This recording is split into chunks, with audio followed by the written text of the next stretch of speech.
everyone, welcome to today's session of creating a development environment for NRT RIC. I thank everyone for taking your time out and being here today. I'm sure we will have a lot of learning in today's session. Uh, we would love to have your queries. However, request all of you to keep all your queries safe post the webinar, as we will be running a small live Q&A session at the end of it. So if you have any questions, just pop them here or message me. And don't worry, I will be sending you a on-demand recording. Let's not delay the session and let's start it.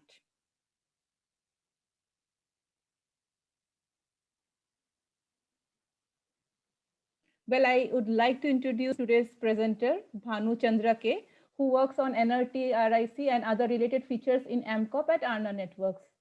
Hey Bhanu, hi. Hey, hi Priya.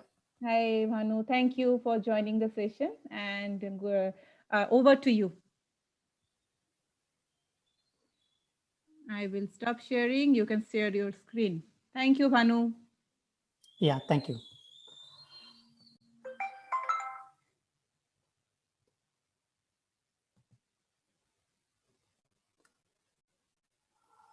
I hope everyone can see my screen.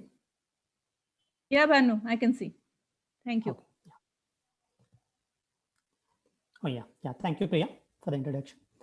Yeah. Hi, everyone. Welcome to today's webinar on creating development environment for ORAN non-auto RIC. And yeah, today for the webinar, this is the agenda for today. So for the benefit of everyone, so we'll spend some time on understanding non-auto RIC architecture, and we will talk about ONAP integration, and we will see the complete environment demo and how you will create the same development environment. And at the end of the session, there will be a resources section so that you can try out the same, and followed by the Q&A. So that is the agenda for today. With this, yeah, let's get started.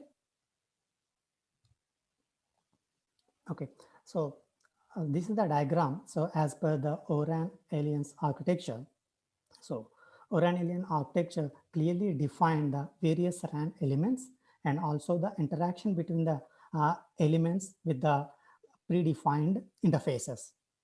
So if you see the RAN elements here, there is a SMO, non-auto RIC, and near auto RIC, CU, DU, and the corresponding interaction with the interfaces like predefined interface like A1, O1, and the E1, E2, all this. But for today's session, so our focus is only on the non-auto RIC. So non-auto RIC is part of SMO, which sits inside SMO and interacts with the near auto RIC over E1 interface. So by the way, just a full form of a RIC is like RAN intelligent controller.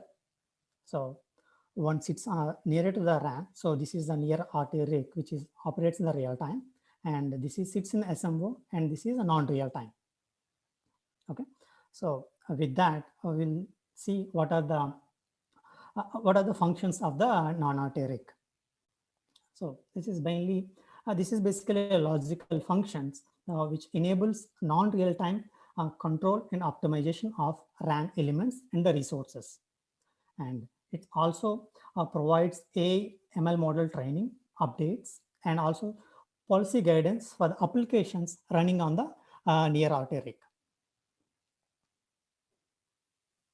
And all the specifications are provided by the ORAN Alliance architecture.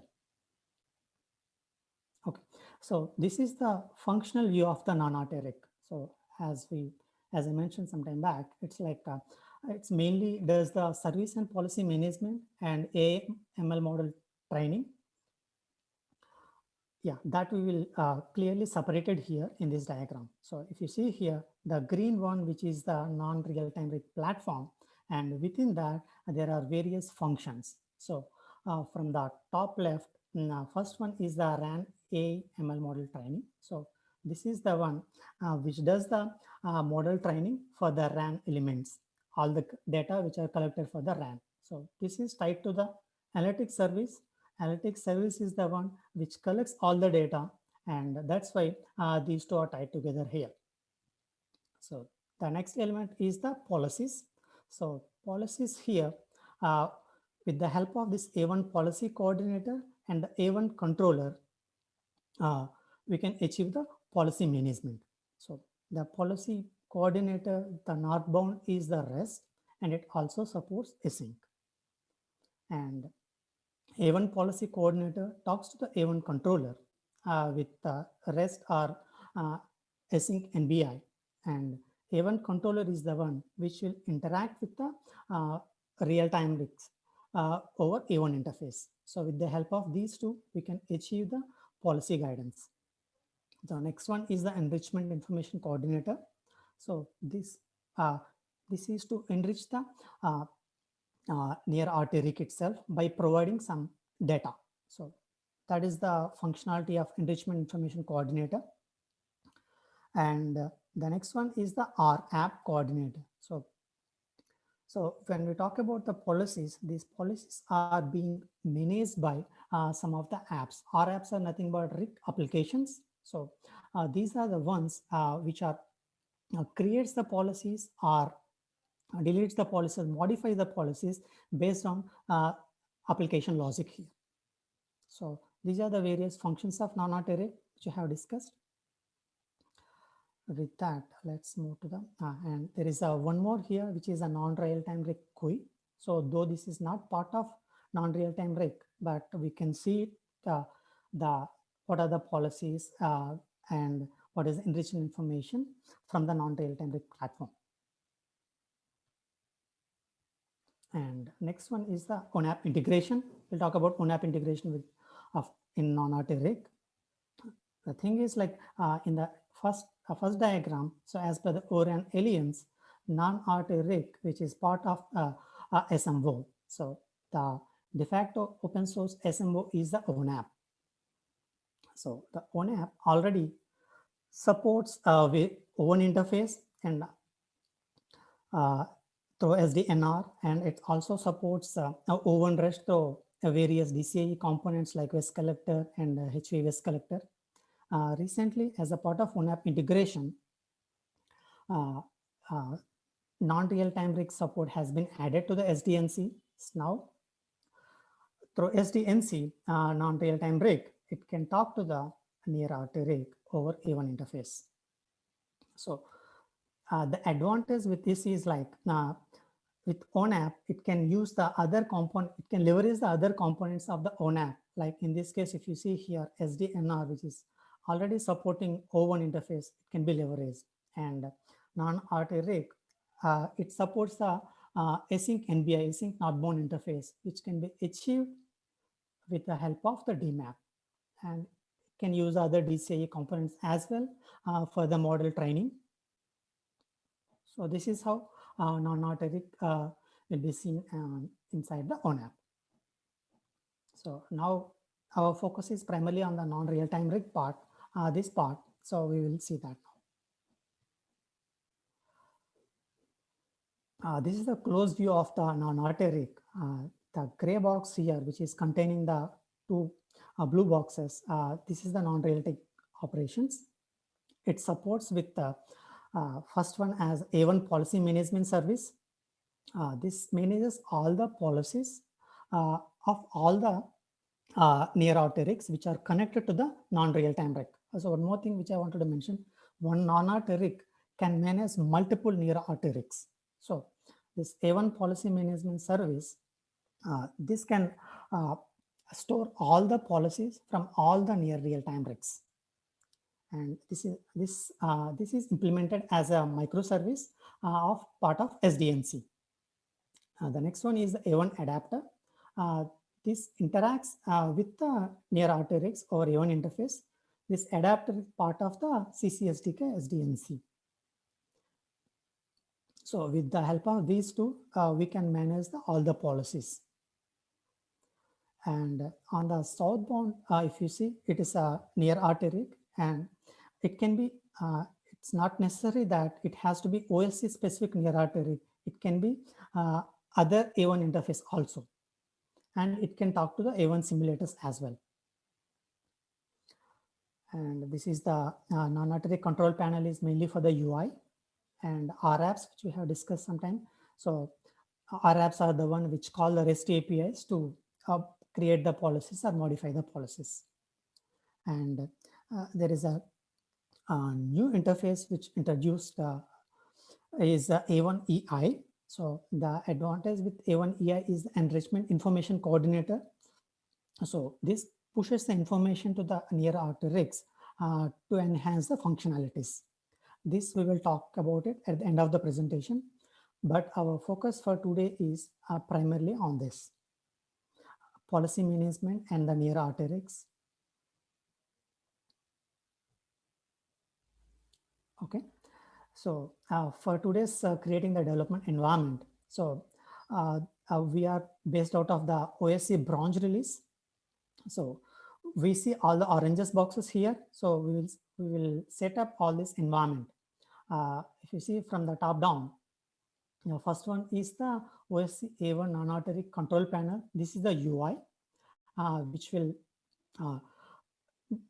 talk to the A1 policy management service, and A1 policy management service stores all the policies, and if it wants to talk to the any A1 simulator or near artery rig, then it has to go through the OSC A1 adapter. And the final one is as we don't have any near artery rigs, we will use the A1 simulator, which is one of the tools developed by the ORAN SC. So with that,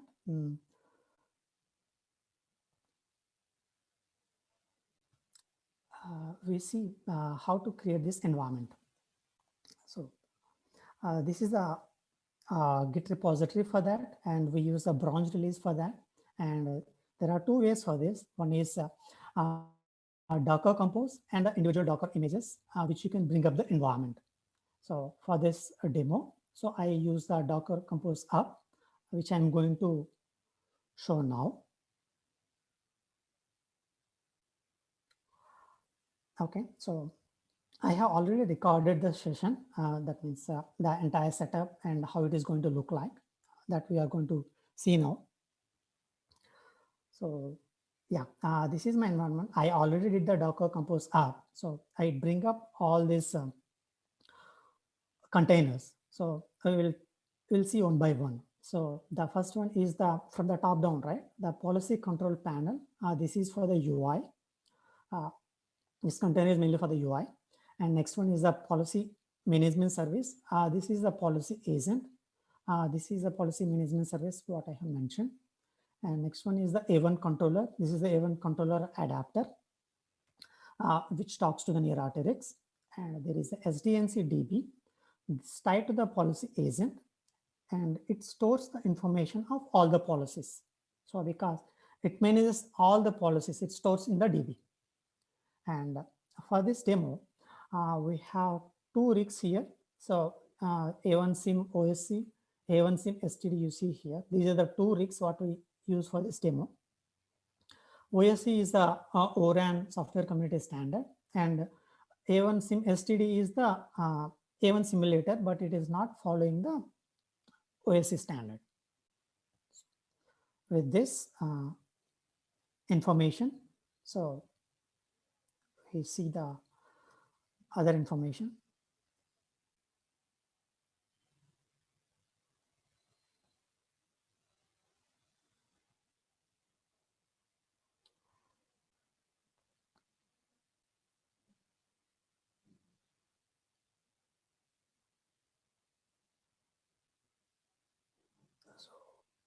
Yeah, so you see all the Docker containers are up and running, but how the configurations between all of these, right? So that means how A1 controller knows rigs, how policy agent knows the A1 controller. So all these configurations are defined in this application configuration.json, and this JSON is attached to the policy agent. So now we will see the contents of the JSON. If you see here, policy agent has to talk to the A1 controller. So that's why it needs the information, and also it has to manage the rigs, right? So that information is being mentioned in the JSON.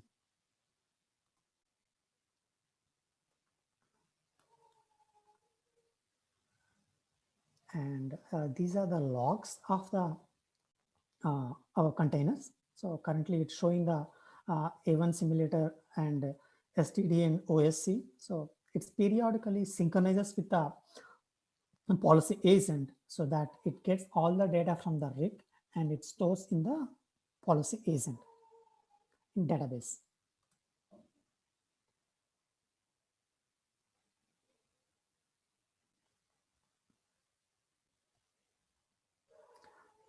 Yeah, as I mentioned some time back, so there is a GUI for that. So this is a GUI through which we can see all the policies and all the rigs which are being managed by our policy management service.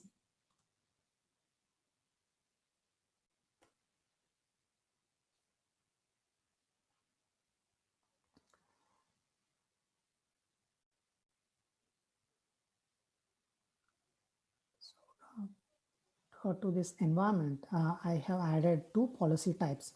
Okay, first let me give you some information about the policy types so that everyone on the same page. So that means policy types are nothing but it's a JSON schema specified and it will be created on the near rigs. And so that policy type, there is various specifications of the policy types. So it will be OSC or some other standard as well. And these policy types are being added to the rigs, and the rig contains the various policy types. Policy types will be having the JSON schema. So if you wanted to create any policy, and that will be associated to certain policy types. So we will see that now. So in this demo, I already added policy type 1, and which is having certain schema that when we create a policy, that is clearly visible.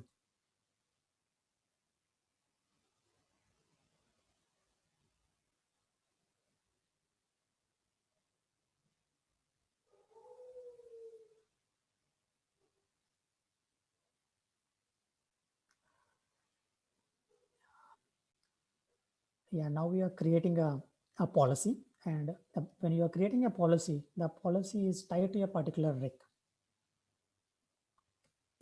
And this is one policy with QoS.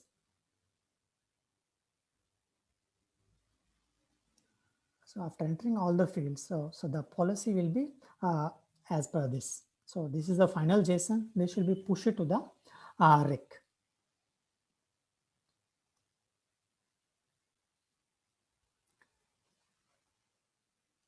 And this is the corresponding schema. This is the policy type. So that means when you are creating a policy type, it should be adhered to this particular schema. Based on that schema, we will create a policies.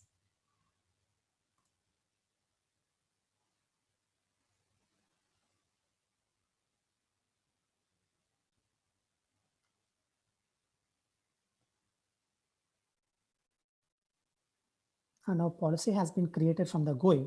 So now we will see from the logs. So if you see the policy control panel, which is a UI, push it to the policy agent, and the policy agent in turn push to the rig.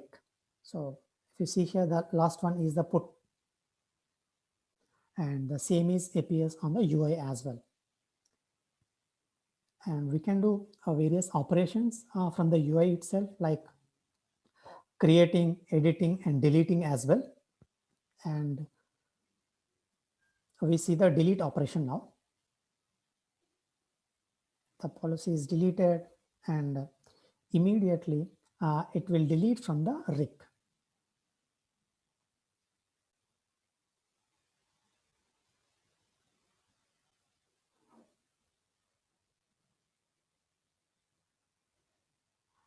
So this is how the policies are being managed from the UI.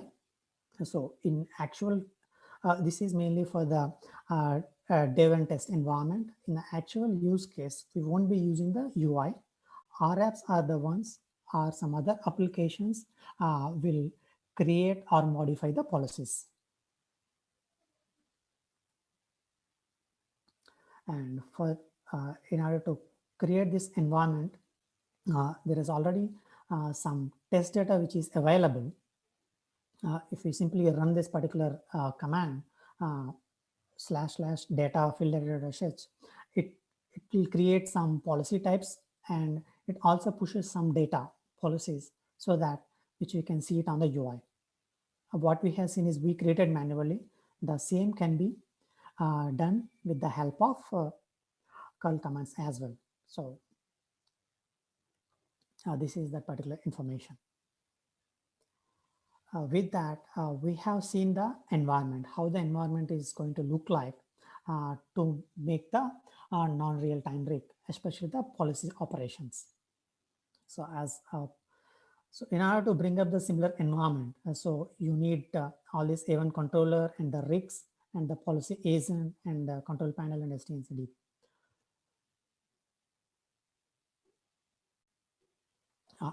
We have already seen now like how to bring up through Docker Compose. Individual services can be bring up in this way. There is all the images right now. Whatever we have seen is from the Docker Compose, which is getting the all the Docker containers from the Nexus repository. If you wanted to run individual, then you can use this. Okay, so the demo we have seen it. Now let us say who is going to use this. So now so far we have seen the development environment, right? Who is going to use this? If you see here, the southbound of this policy management service is the near RTRX. That means if you have any near RTRX which you have developed or someone developed, they wanted to check the interoperability, then they can use this non-RTRX environment to test it. And at the same time, the northbound, if you see, are apps. So if someone creates the R apps, they wanted to test how the policy is being pushed to the near RTRIG, then they will use this environment.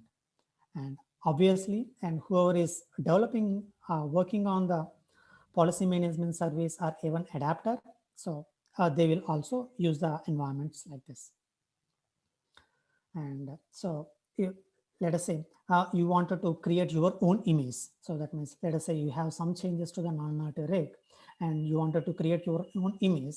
In that case, these are the repo, and you just need to clone the repo, and after that non-RTRIG and Maven clean install, and from the non-RTRIG it will build these two images like A1 controller and the A1 policy agent.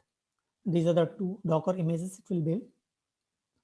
And for A1 simulator, this is altogether a new repo. So as I mentioned earlier, this is not part of non-RTRIG. This is a tools to test the end-to-end flow. This is the repository for that, and you can build it local image. And this is the controller panel. This control panel has a altogether separate repo. So this we have seen. Now let us say you have built your own images. How you will test it with bring up the environment? Then there are two ways.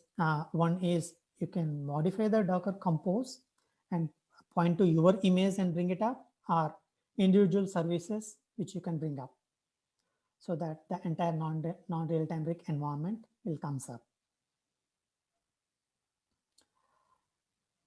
Okay, so that's it. Yeah, that's it from the demo and how to set up your own environment of the non-RTRIG.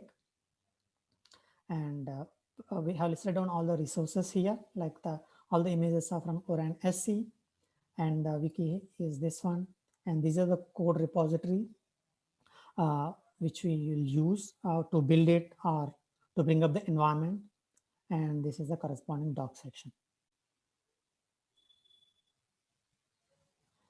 Yeah, with that, we reached the end of the presentation. If you have any questions, yeah, I'm happy to answer.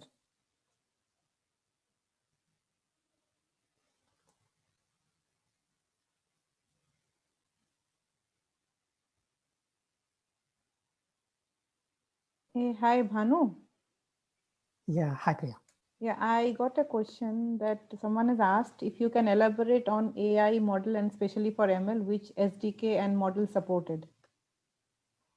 So uh, currently there's a uh, as as from the non-arteric platform concern, right? So it tries to use the DCAE platform, so which is already coming up with the AML model. So it in turn planning to use the ACUMOS.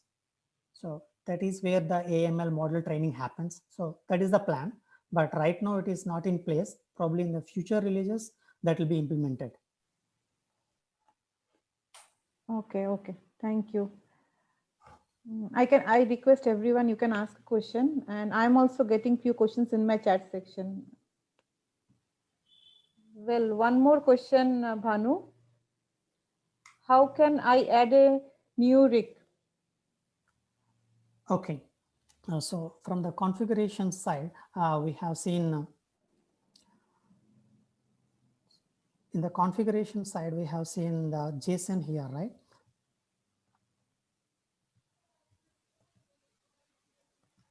So in this JSON, currently we have added 2 rigs. So uh, if you wanted to add one more rig or multiple rigs, you can add it in the JSON, and you need to add the corresponding configuration. So then all these rigs will come up. Right now, there is a no dynamic way to add a new rig. So you have to bring down the policy agent, and currently it's a static. But with the ONAP integration, so what they have done is, so from the config binding service, you can push the configuration dynamically. So that means if you wanted to add a new rig, which is being which you wanted to manage by the non-art rig, then you can add it to the config binding service console, and policy agent service will read that information, and it adds it to it. Okay. Okay, so many questions are coming. Bhanu, the next is, what are the components integrated to an ONAP? Currently, A1 controller and A1 adapter, these two are completely integrated to the ONAP. And actually, the plan is to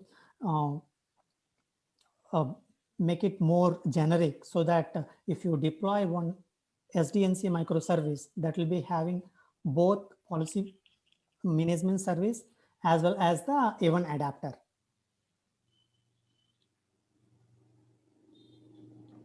Okay, thanks, Bhanu. And I wanted to talk about Yeah. one more update on this non-art rig. So far what we have seen is the bronze release. So in the cherry release, what they have done is they have implemented A1EI, so enrichment coordinator, and our app catalog. So they announced it sometime last month, but still it not documented or not working properly. So hopefully that will happen soon. So with the help of our app catalog, though what we have discussed initially, the R apps which you can onboard from this catalog, and it will integrate it to the non-art rig. And other one is the enrichment coordinator service. So this is the new interface A1EI. So with the help of the A1EI, you can register the jobs, and you can directly send the data from the external sources to the near Arterix. This is the flow for that. So yeah, this is not available in bronze release. So I just wanted to highlight that. Thank you, Bhanu. Okay, there is one more question which has come to me. What is an enrichment coordinator? Yeah, this is the, so This just is now I the talked one, about, right? Yeah. yeah, this is the one. So the advantages with this is like, so if so how it operates is like this. So enrichment coordinator service, it has some, it will create one job and pushes to the A1 simulator here. So A1 simulator will give us the URL, through that URL, and directly producer can send the data. So basically this is mainly to enhance the near real-time rig with the data.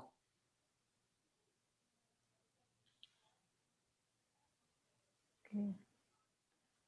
Let me just check if any other question is there. Yeah. How to debug individual applications? So if you want to debug individual applications, if you go from the Docker Compose way, then it brings up all the containers, and if you kill it, all will go away. If you wanted to debug individual applications, you have to deploy individual service containers first, and for the debugging, you can use the logs so that it gives the complete information. You can put the debug level, log level as a debug, so that you will see what's happening inside the service.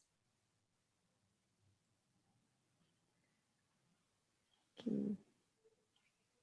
Okay. Any more question?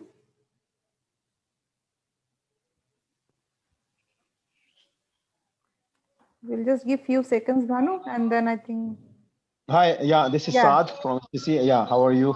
I'm Yeah, good. I put something on the chat. Actually, we are specifically interested to see the AI use cases with the near non-real-time rig.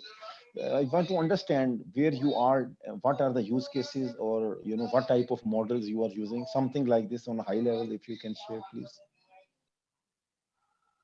Okay, so you are primarily interested in what kind of use cases it's going to solve, right? So one of the use case which is community is also discussing is the traffic steering use case. So which is with the help of the KPI Mon. So the thing is, like, it collects the data from the E2. So basically, whatever the answer which I'm doing is not related to this slide, but let me just come up here. So the traffic steering use case is mainly about collecting the data from E2 nodes. That means number of UEs, or what is the traffic pattern. It get from the help of the E2 nodes, and it comes up to the non-out rig, and based on the collected data, and there'll be a rig app which based on that certain policy changes happens, and that will be again pushed through non-out rig to the near out rig. This is one of the use case. And another example which is like let us say there is a one use case, like certain users need high priority. In that case, we can create a policy for this particular UOID, so increase the priority. So in that way, we can control the QoS. So these are the couple of use cases which we can solve through non-out rig.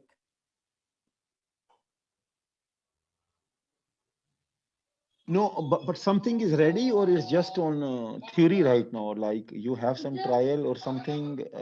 Because we are running some project, and if you have something specific here.